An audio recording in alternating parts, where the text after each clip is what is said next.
Go. Hi, my name is Leslie, and today we're going to be demonstrating how to access and de-access a port site. First thing we always want to do entering a room is introduce ourselves, verify name and date of birth of patient. We want to ensure privacy, raise the bed to a working level, use GPSP, gather correct supplies, and make sure there's a order from an MD to do this procedure. We want to make sure that both myself and the patient are wearing masks anytime we do access or de-access the port.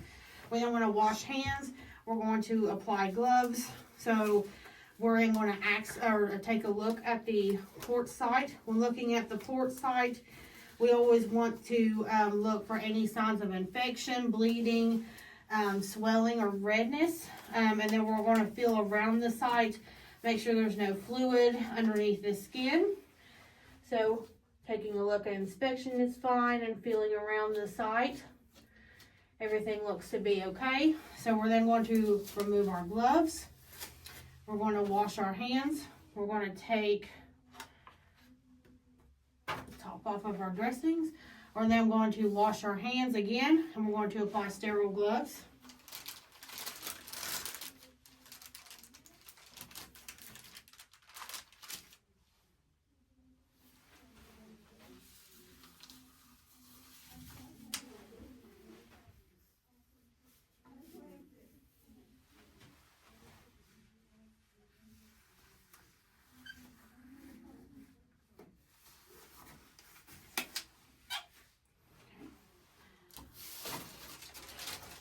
And then we're going to go ahead and clean the site.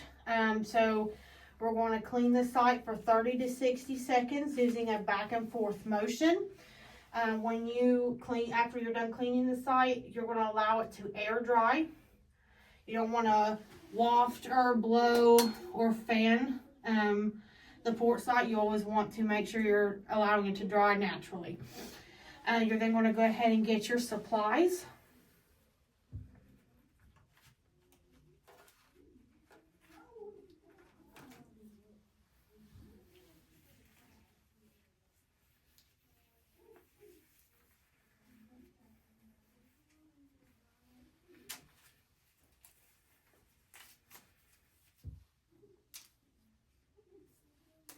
Using an alcohol swab, we're going to clean the end.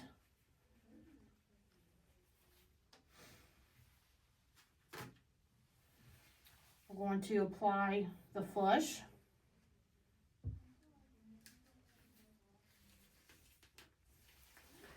We're going to prime, making sure that is unclamped, and then we're going to prime. And then once that's primed, we're going to go ahead, remove the cap,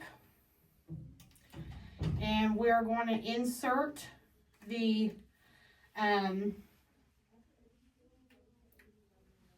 needle at a 90-degree angle. You want to stabilize the port using your non-dominant hand. Again, 90-degree angle, go ahead and insert. We want to make sure that this is uncapped. And then we're going to flush a little bit. We're going to pull back for blood return. If you see blood return, we're going to go ahead and advance using a push-pulse method until the saline is completely infused. And we'll always want to make sure that there's no leaks in there as well. You're then going to remove. You're then going to take alcohol swab.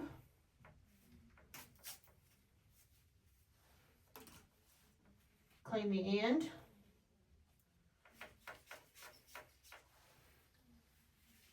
And then taking a disinfectant cap. Applying that. And then making sure this is locked back. And then we're going to go ahead and add the dressing over top. Anytime we do the dressing, we want to make sure we are labeling with our initials, date, and time per facility policy. We'll make sure that's secure.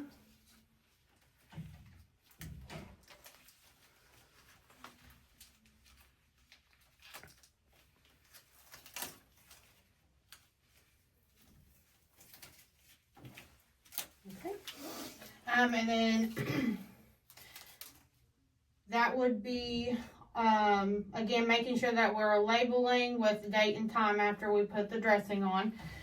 We would then go to deaccessing the port. So we're going to go ahead and remove, we would remove our gloves and do hand hygiene for the purpose of this video, and because I do not have any other gloves, I'm going to just remain with these on.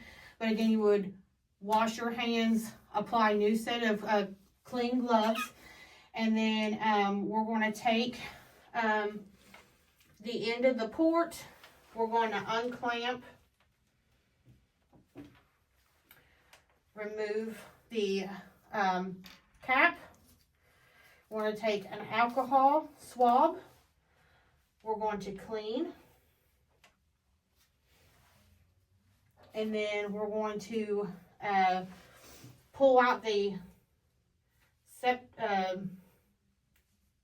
block solution. We're going to remove that.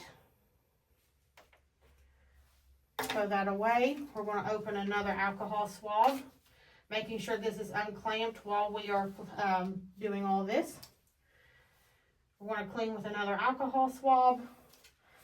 We're then going to push normal saline, and we're going to use the push pulse method. Remove. We're then going to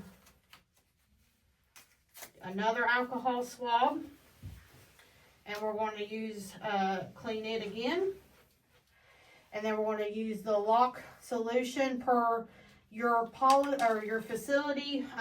Today we're going to be using heparin. Insert this again using the push pulse method until that is completely infused. And just to be safe, we're going to lock. We're then going to remove the dressing. Hold to make sure we're stabilizing the port and working from the outside to the middle.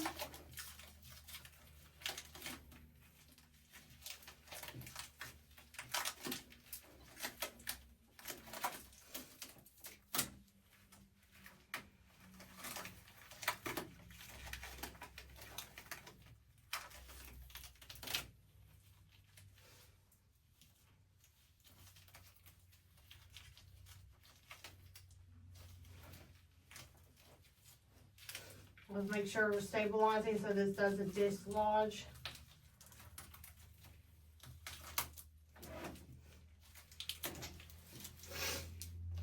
Once that's removed, we're going to go ahead and pull up off the needle out of the port. 1, 2, 3. We're going to remove, put that in a sharps container, and then we're going to take gauze, apply some pressure for a few seconds. Once the bleeding is minimized, we're going to go ahead and add a bandage. And then we always want to reassess patient, make sure the patient is in no pain. And we're going to remove our gloves. We're going to wash hands. We're going to clean our supplies and lower the patient back down into a correct position. And then always document and report.